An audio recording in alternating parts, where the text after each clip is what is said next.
Hello friends. तो हम लोग पहले चैप्टर पे इस टाइम में बात कर रहे हैं इंट्रोडक्शन पे, विषय परिचय पे। पिछली क्लास में हम लोग पढ़े थे कि तरल किसको कहते हैं, तरल का वर्गीकरण किया हमने, दो तरह से वर्गीकरण किया हमने। उसके बाद फिर आज हम लोग की टॉपिक जो स्टार्ट होती है वो है तरल यांत्रिकी, फ्लूइड मैकेनिक्स। अब देखिए, कभी कभी तरल यांत्रिकी को बताइए, तरल यांत्रिकी को वर्गीकृत कीजिए, ठीक ना, इस तरह से बन जाते हैं क्वेश्चन। तो ज्यादा कुछ है नहीं खास इसमें। अगर आप लिखना चाहेंगे तो भी लिखवा देंगे। इनका वर्गीकरण, क्लासिफिकेशन, तरल यांत्रिकी, फ्लूइड मैकेनिक्स को वर्गीकृत कीजिए, इस नामों से तरल यांत्रिकी को पूछा जाता है। कोई खास नहीं है, लेकिन फिर भी इसको समझ लेते हैं। ये एग्जाम में भी बहुत कम ही आता है, इनके आने के चांसेस ज्यादा नहीं होते, लेकिन कभी कभार 2 नंबर में ये क्वेश्चन बन जाता है। तरल यांत्रिकी जो है, फ्लूइड मैकेनिक्स जो है, तरल यांत्रिकी का मतलब होता है कि तरल यांत्रिकी के अंतर्गत, फ्लूइड मैकेनिक्स के अंतर्गत हम तरलों के स्थिर और गतिमान अवस्था का अध्ययन करते हैं।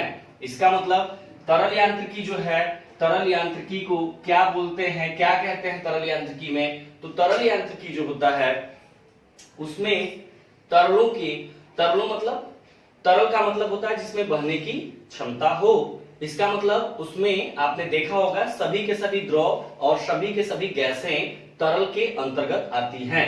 इसका मतलब यहां पे हमने कहा कि तरल यांत्रिकी जो होता है, जो स्थिर, तरल यांत्रिकी के अंतर्गत स्थिर और गतिमान अवस्था में तरलों का अध्ययन किया जाता है। अगर तरलों के स्थिर और गतिमान मतलब कि वो रुका हुआ है और वो फ्लो हो रहा है, दोनों कंडीशन में, दोनों स्थितियों में अगर हम अध्ययन करते हैं तो उसको हम लोग तरल यांत्रिकी के नाम से जानते हैं। तरल यांत्रिकी जो है, फ्लूइड मैकेनिक्स, वो 2 प्रकार की होती है। एक होता है गैस की और एक होता है द्रव यांत्रिकी। गैस की जो होता है वह भी 2 प्रकार का होता है। एक होता है वायु स्थैत की और एक होता है वायुगत की। और द्रव यांत्रिकी जो होता है वो 3 प्रकार का होता है। एक होता है द्रव स्थैत की, दूसरा द्रवगत की और तीसरा द्रव शुद्ध गत की। तो इस तरह से हम इसको क्लासिफाइड कर सकते हैं। एक बार फिर से बता दें, कभी कभी आपसे कहा जाता है कि तरल यांत्रिकी को समझाइए, तरल यांत्रिकी को वर्गीकृत कीजिए, तरल यांत्रिकी कितने भाग में है, तमाम सारी बातों से फ्लूइड मैकेनिक्स, तरल यांत्रिकी को पूछा जाता है। कुछ खास नहीं है, एग्जाम में भी बहुत कम ही आता है। लेकिन तरल यांत्रिकी जो होता है वो 2 प्रकार का है, गैस की, एक द्रव यांत्रिकी। गैस की 2 प्रकार की, स्थैत की और गत की। और यांत्रिकी, द्रव यांत्रिकी 3 प्रकार की, द्रव स्थैत की, द्रव गत की और द्रव शुद्ध गत की। तरल यांत्रिकी किसको कहते हैं? तरल यांत्रिकी में हमने बताया कि तरल यांत्रिकी के अंतर्गत तरलों के ध्यान दीजिए, किसके? तरलों के। इसका मतलब तरल के अंतर्गत कौन आता है? द्रव भी आता है और गैस भी आता है। पिछली क्लास में आप पढ़े होंगे कि सभी के सभी द्रव और सभी के सभी गैसें तरल होती हैं। कारण क्या है? क्योंकि तरल कहता है कि जिसमें बहने की क्षमता हो, और बहने की क्षमता द्रव में भी है और बहने की क्षमता गैसों में भी है। तो द्रव और गैस दोनों के दोनों ही क्या कहलाते हैं? तरल कहलाते हैं। अब हमने कहा कि तरल यांत्रिकी किसको कहते हैं? तो तरल यांत्रिकी के अंतर्गत तरलों के स्थिर व गतिमान अवस्था का अध्ययन ही तरल यांत्रिकी है। इसका मतलब ये कह सकते हैं कि द्रव के स्थिर और गतिमान का संपूर्ण अध्ययन तरल मतलब कि तरल यांत्रिकी है। गैसों का संपूर्ण अध्ययन स्थिर और गतिमान अवस्था का, वो भी क्या है? फ्लूइड मैकेनिक्स है। क्योंकि फ्लूइड मैकेनिक्स कह ही रहा है कि तरलों के स्थिर और गतिमान अवस्था, और तरल में आता कौन कौन है? द्रव और गैस। इसका मतलब यह है कि द्रव के स्थिर और गतिमान अवस्था का और गैसों के स्थिर और गतिमान अवस्था का अध्ययन ही, संपूर्ण अध्ययन ही तरल यांत्रिकी कहलाता है। या छोटे से भाषा में अगर हम इसको जानते हैं तो हम इसको ऐसे ही डिफाइन कर सकते हैं, इसको ऐसे ही डिफिनेशन दे सकते हैं कि तरल यांत्रिकी जो है, तरल यांत्रिकी के अंतर्गत द्रव के स्थिर और गतिमान अवस्था का अध्ययन ही तरल यांत्रिकी कहलाता है। क्लियर हुआ? अब इसको 2 भागों में बांटा गया है, एक है गैस की, एक है द्रव यांत्रिकी। गैस की में ध्यान दीजिए, गैस की में गैसों के स्थिर और गतिमान अवस्था का अध्ययन किया जाता है। गैस की में गैसों के स्थिर और गतिमान अवस्था का अध्ययन ही गैस की कहलाता है। तो द्रव यांत्रिकी में क्या हो जाएगा? द्रव यांत्रिकी में द्रवों के स्थिर और गतिमान अवस्था का अध्ययन द्रव यांत्रिकी हो जाता है। गैस्की में गैसों के स्थिर और गतिमान अवस्था का अध्ययन, और द्रव यांत्रिकी में द्रवों के स्थिर और गतिमान अवस्था का अध्ययन ही द्रव यांत्रिकी हो जाता है। अब गैस्की में दो प्रकार, एक वायु स्थैतिकी, एक वायुगतिकी, मतलब एक गैसों के स्थिर अवस्था का अध्ययन और एक गैसों के गतिमान अवस्था का अध्ययन। वायु स्थैतिकी में गैसों के केवल स्थिर अवस्था का ही अध्ययन किया जाता है, और वायुगतिकी में गैसों का केवल गतिमान अवस्था का ही अध्ययन किया जाता है। क्लियर हुआ? द्रव यांत्रिकी में देखें, पहला द्रव स्थैतिकी, इसका मतलब द्रव के स्थिर अवस्था का अध्ययन द्रव के स्थैतिकी में किया जाता है। द्रव के गतिमान अवस्था का अध्ययन, देखिए जरा इसको ध्यान से समझिएगा और इसको ध्यान से समझिएगा। द्रव के गतिमान अवस्था का अध्ययन द्रव गतिकी में करते हैं तथा किन कारणों से गति कर रहा है या गति करते समय कौन कौन से उसमें कारण काज या रीजन उत्पन्न हो रहे हैं, उन कारणों का भी इसमें अध्ययन किया जाता है। जबकि द्रव शुद्ध गतिकी में केवल उनके गतिमान अवस्था का ही अध्ययन किया जाता है। किन कारणों से वो गतिमान है, बल है, त्वरण है, क्या क्या चीजें उसमें उत्पन्न हो रही हैं, उन कारणों से इनका लेना देना नहीं होता है। मतलब दोनों में गतिमान अवस्था का ही अध्ययन किया जाता है, बस फर्क इस बात का है कि द्रव गतिकी में कारण का भी पता लगाया जाता है, जबकि द्रव शुद्ध गतिकी में कारण से कुछ लेना देना नहीं होता, केवल बस उनकी गतिमान अवस्था का ही अध्ययन किया जाता है। अगर आपको लिखना है तो आप लिखिएगा तरल यांत्रिकी में, पहले आप लिख लीजिए, फिर इसको क्या करिए, चार्ट बना लीजिएगा। ठीक है, आसान है, तरल यांत्रिकी आसान है, ये आसानी से आप बना सकते हैं। मैं थोड़ा सा अगर लिखना है आपको तो लिख लीजिए। तरल यांत्रिकी में पहला नंबर, तरल यांत्रिकी में लिखिएगा तरलों के स्थिर व गतिमान अवस्था का अध्ययन ही तरलों के स्थिर व गतिमान अवस्था का अध्ययन ही तरल यांत्रिकी कहलाता है। तरलों के स्थिर व गतिमान अवस्था का अध्ययन ही तरल यांत्रिकी कहलाता है। गैस्की में लिखिएगा, गैसों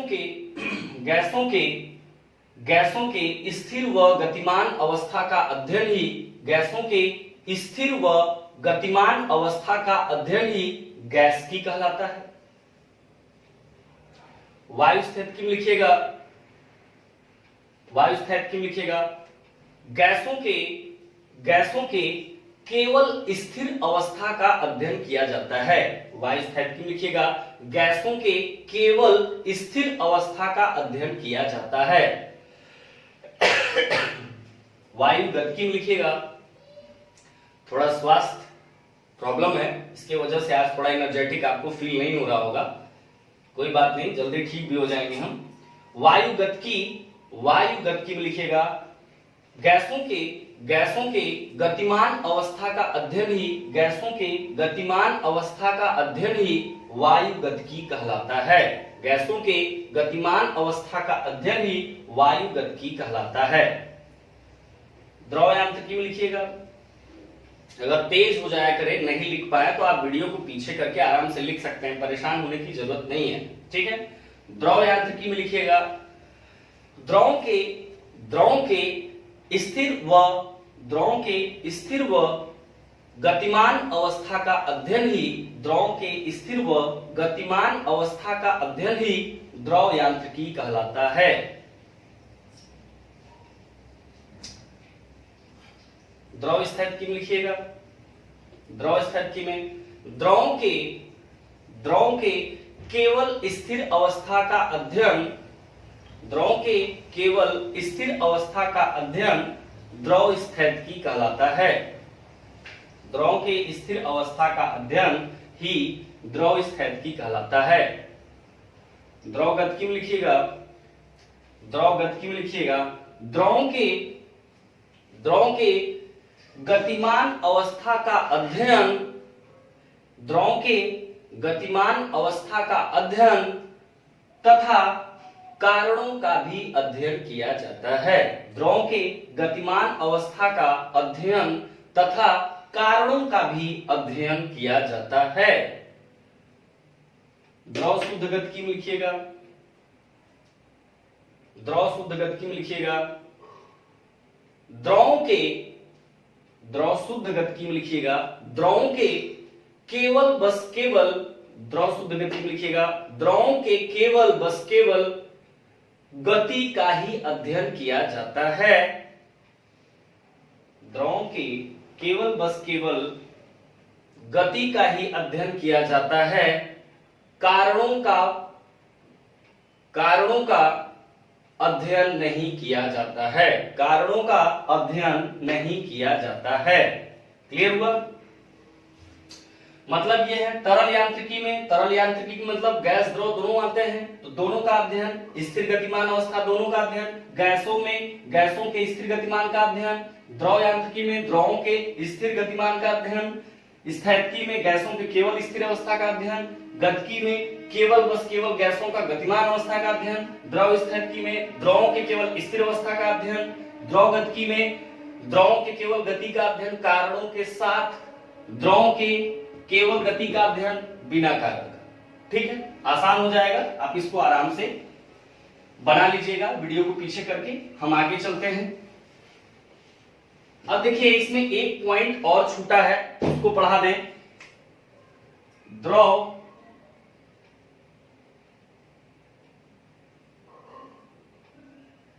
इंजीनियरिंग में भूमिका या द्रव इंजीनियरिंग में महत्व।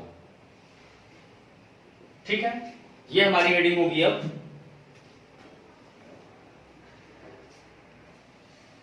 ठीक है भाई, तो यहां से हम लोग चलते हैं द्रव इंजीनियरिंग का क्या महत्व है। द्रव इंजीनियरिंग का महत्व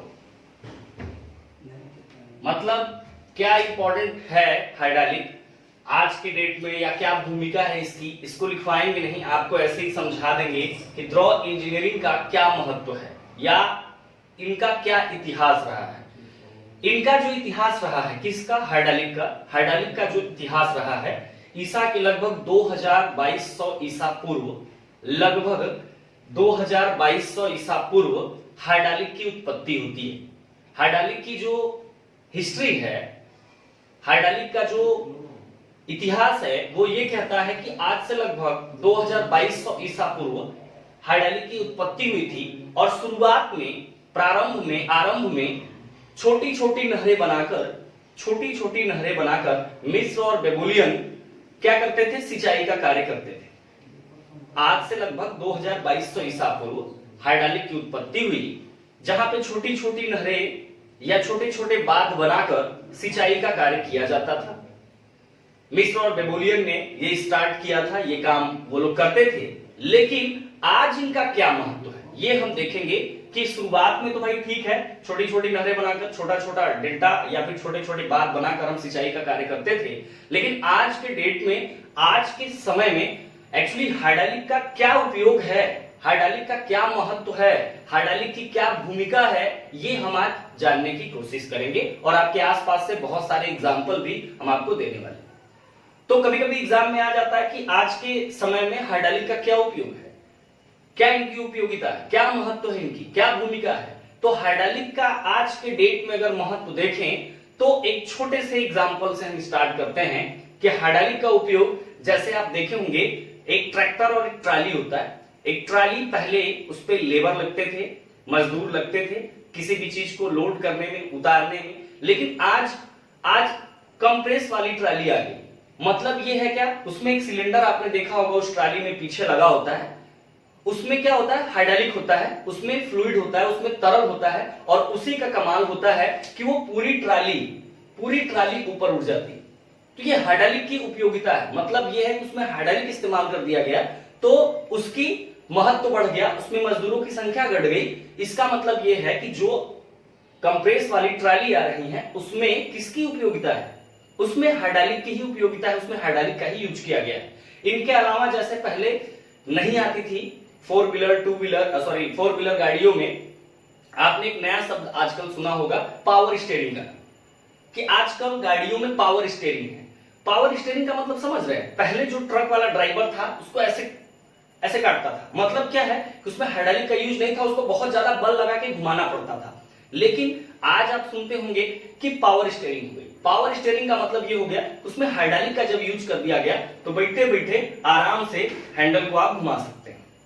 आप बड़े बड़े मॉल वगैरह में जाते होंगे, शॉपिंग करने जाते होंगे या वैसे जगह पे जाते होंगे तो देखते होंगे दरवाजे को आप धक्का देते हैं, वो खुलता है, लेकिन उसको बंद करने आप नहीं जाते, वो ऑटोमेटिक क्या होता है, क्लोज हो जाता है। मतलब दरवाजे का स्वतः खुलना भी या स्वतः बंद होना भी ये किसकी उपयोगिता है, ये हाइड्रोलिक का ही यूज है। उसमें नीचे देखेंगे, उसमें भी एक फ्लूइड दरवाजे के नीचे देखेंगे तो वहां लगा होता है, जगह जगह कई जगह हर एक चीजों के लिए अलग अलग होता है, लेकिन स्वतः अगर दरवाजा खुल रहा है या बंद हो रहा है तो निश्चित तौर पर उसमें हाइड्रोलिक का भी यूज किया गया है। उसके बाद चिकित्सा के क्षेत्र में देखें तो चिकित्सा के क्षेत्र में कैंसर एक बहुत बड़ी बीमारी है, इसके लिए भी वहां उन मशीनों में हाइड्रोलिक का यूज किया जा रहा है। उनके साथ साथ लेथ मशीन, खराब मशीन, ड्रिलिंग मशीन, ये तमाम सारी चीजें, ये सब में किसका महत्व आता जा रहा है, इसमें सब में सब हाइड्रोलिक का यूज आता जा रहा है। और इतना ही नहीं, आप बहुत ऐसी चीज देखे होंगे जैसे कि क्रेन देखा है आपने, क्रेन में भी देखे होंगे जो उसका आगे वाला रहता है, ठीक है, आगे वाला जो उसका पोर्शन है जहां से वो काम करता है, क्रेन या फिर ये जेसीबी जिसको कह रहे हैं, इन सब में किसका यूज हो रहा है, इसमें सब में हाइड्रोलिक का यूज होता जा रहा है। हाइड्रोलिक का यूज आपने और देखा होगा, गाड़ियों को जो उठाने वाला ये होता है हाइड्रोलिक जैक होता है, वो भी क्या है, हाइड्रोलिक का यूज है कि उतनी बड़ी गाड़ी को अगर इसको उठाना हो तो इनमें कम से कम 200-400 आदमी लगेंगे तब ये गाड़ी उठेगी। लेकिन एक जैक आपके पास होता है, इस जैक से पूरी गाड़ी को आप उठा सकते हैं, एक हैंडल होता है, बहुत आराम से आप इसको मूव कराते हैं और बहुत आराम से ये गाड़ी क्या होती है, उठ जाती है। इसका मतलब क्या है कि इन सब में किसका यूज है, हाइड्रोलिक का यूज है। तो पावर स्टीयरिंग हो गया, ट्रैक्टर में हो गया, ट्राली हो गई, उसके बाद लेथ मशीन, खराद मशीन, दरवाजे का स्वतः खुलना बंद होना, है ना। उसके बाद फिर चिकित्सा के भी क्षेत्र में हम देखें तो लगातार वृद्धि हो रही है, मशीनों के क्षेत्र में देखें लगातार वृद्धि हो रही है, छोटे से बड़े सामान में भी हाइड्रोलिक का इस्तेमाल किया जा रहा है। हाइड्रोलिक का इतना हम हाइड्रोलिक पर डिपेंड हो गए हैं कि हाइड्रोलिक से हमारे समय की बचत, धन की बचत, मजदूरों की बचत और उसके साथ साथ आरामदेह, उसके साथ साथ आप कंफर्टेबल फील करते हैं। इसका मतलब यह है कि आज के समय में हाइड्रोलिक ने अपना एक अलग से जगह बनाया जिसमें अपना बहुत योगदान दिया। आज के डेट में, आज के समय में हाइड्रोलिक का बहुत ज्यादा महत्व है, चाहे वह कृषि के क्षेत्र में हो या वह चिकित्सा के क्षेत्र में हो या वह इंजीनियरिंग के क्षेत्र में हो, हर एक क्षेत्र में हाइड्रोलिक ने अपना एक नया स्वरूप प्रदान किया और उससे आपको कंफर्टेबल के साथ साथ हर एक सुविधा प्रदान करने लगा। यह हमारी हाइड्रोलिक का उपयोग है, महत्व है, यूज है, भूमिका है, कुछ भी कह सकते हैं। तो ये सारी चीजें क्या है, यह हाइड्रोलिक का एक उपयोग बन जाता है। इसको लिखवाएंगे नहीं, आपको ऐसे ही मैंने समझा दिया, ये आता नहीं है, लेकिन जानकारी के लिए आप जानते रहिए कि क्या यूज है इनका, ठीक है। तो आज जो हम लोगों ने पढ़ा वो चैप्टर नंबर 1 हम लोगों का कंप्लीट होता है। इस चैप्टर नंबर 1 में एक्चुअली अगर पूछा जो आपसे जाएगा तो आपसे कुछ बातें मैं रिवाइज कर देता हूं जो आपसे पूछा जाएगा। पहली बात तो ये कि तरल किसको कहते हैं, हमने बताया है जिसमें बहने की क्षमता होती है वो तरल होता है। मतलब सामान्य तापमान पर भी ये अपना आकार और आकृति निश्चित नहीं रख पाते, जिस बर्तन में, जिस पात्र में इनको रखते हैं ये उसी का से धारण कर लेते हैं। ऐसे पदार्थों को हम क्या कहते हैं भाई, तरल कहते हैं। अब तरल जो होते हैं, द्रव बहने की क्षमता तो ये भी तरल है, गैसों में भी बहने की क्षमता है ये भी तरल है। मतलब सभी के सभी द्रव और सभी की सभी गैसें क्या है भाई, तरल होती हैं। तरल को वर्गीकृत कैसे करते हैं, तरल को दो प्रकार से वर्गीकृत करते हैं। एक करते हैं दबाने की सुगमता या कठिनाई के आधार पर, उनमें दो बातें आती हैं, एक द्रव एक गैस। द्रवों को आसानी से नहीं दबाया जा सकता, गैसों को आसानी से दबाया जा सकता है। द्रवों को इसी कारणों से, इन्हीं वजह से इनको हम इनकम्प्रेसिबल फ्लूइड या असंपीड्य तरल के नाम से जानते हैं, जबकि गैसों को संपीड्य तरल या कंप्रेसिबल फ्लूइड के नाम से जानते हैं। द्रवों पर तापमान का कम प्रभाव पड़ता है, गैसों पर तापमान का ज्यादा प्रभाव पड़ता है। ये हमारे दबाने की सुगमता या कठिनाई के आधार पर है वर्गीकरण, ये कम पूछा जाता है। दूसरा वर्गीकरण जो हमने आपको पढ़ाया था कि सैद्धांतिक या व्यवहारिक आधार पर, सैद्धांतिक और व्यवहारिक आधार पर तरल दो प्रकार के होते हैं, एक आदर्श तरल और एक वास्तविक तरल। ये सबसे ज्यादा पूछे जाते हैं। आदर्श तरल ये जब बहते हैं तो इनका कोई भी कण प्रतिरोध प्रस्तुत नहीं करता, मतलब इनके बहने में अपनी सहभागिता निश्चित करता है। जबकि व्यवहारिक तरल क्या होता है, जब ये फ्लो होते हैं, जब ये प्रवाहित होते हैं, जब ये बहते हैं, तो इनका पार्टिकल कुछ न कुछ उनके विरोध में अवश्य खड़ा होता है। ये हमारे व्यवहारिक तरल होते हैं। अब देखिए आदर्श तरल कोई होता नहीं है, लेकिन हवा और जल को माना गया है कि ये आदर्श तरल की भांति कार्य करेंगे। इनको माना गया है, ये होते नहीं है लेकिन इनको माना गया है आदर्श वाले श्रेणी में। कभी कभी आदर्श तरल और व्यवहारिक तरल में अंतर पूछ दिया जाता है, तो आपको अंतर भी लिखने को आ सकता है। तो आप कह सकते हैं आदर्श तरल में कोई प्रतिरोध प्रस्तुत नहीं होता, व्यवहारिक में होता है। जल और हवा को छोड़, जल और हवा आदर्श तरल होते हैं, और जबकि वास्तविक तरल में जल हवा को छोड़कर सभी के सभी वास्तविक तरल हैं। मतलब इन तरह से इनका रीजन भी बता सकते हैं। उसके बाद आज हम लोगों ने फ्लूइड मैकेनिक्स पढ़ा, उसमें कुछ था नहीं, कभी स्थिर अवस्था कभी गतिमान अवस्था का अध्ययन, यही सब सारी चीजें थी। हाइड्रोलिक का उपयोग, ये इतनी बात, लेकिन इतना आपको तैयार रखना है। इसके बाद हम लोग जब भी मिलेंगे तो अगले चैप्टर में मिलेंगे, क्योंकि आज स्टार्ट नहीं करेंगे नया वाला चैप्टर, ठीक है। तो आज बस इतना ही, कल हम लोग मिलेंगे या नेक्स्ट क्लास में मिलेंगे तो हम लोग अगले चैप्टर से मिलेंगे, ठीक है। Thank you.